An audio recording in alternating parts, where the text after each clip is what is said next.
അമ്പലവയലിലെ സ്വകാര്യ ആശുപത്രിയിൽ 2021 സംഭവം. കോഴിക്കോട്ടെ സ്വകാര്യ ആശുപത്രിയിൽ നഴ്സായി ജോലി ചെയ്തിരുന്ന ജോബിൻ ബാബു വ്യാജരേഖകൾ ചമച്ച 6 മാസം ഡോക്ടർ എന്ന പേരിൽ രോഗികളെ ചികിത്സിച്ചു. ജിനു എന്ന പേരിൽ വ്യാജ ID കാർഡും NHM കാർഡും സമർപ്പിച്ചാണ് ഇയാൾ ജോലിക്ക് കയറിയത്. ഭാര്യയുടെ പേരിലുള്ള മെഡിസിൻ രജിസ്ട്രേഷൻ സർട്ടിഫിക്കറ്റ് ഇയാളുടെ ഫോട്ടോ ഉപയോഗിച്ച് വ്യാജമായി നിർമ്മിക്കുകയായിരുന്നു. നഴ്സിംഗ് പഠനശേഷം വിവിധ സ്ഥലങ്ങളിൽ നഴ്സായി ജോലി ചെയ്ത ശേഷമായിരുന്നു കോവിഡ് സമയത്ത് അമ്പലവയലിലെ ആശുപത്രിയിൽ ജോലിക്ക് കയറിയത്. കുറച്ചു ദിവസങ്ങൾക്ക് ശേഷം സംശയം തോന്നിയ ആശുപത്രി അധികൃതർ കൂടുതൽ രേഖകൾ ആവശ്യപ്പെട്ടു. ഇതോടെ ഇയാൾ ഫോൺ ഓഫാക്കി മുങ്ങി. തുടർന്ന് പോലീസിൽ പരാതി നൽകുകയായിരുന്നു.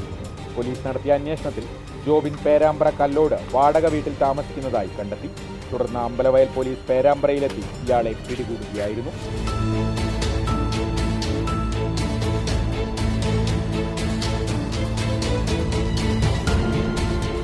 മാതൃഭൂമി ന്യൂസ്, വയനാട്.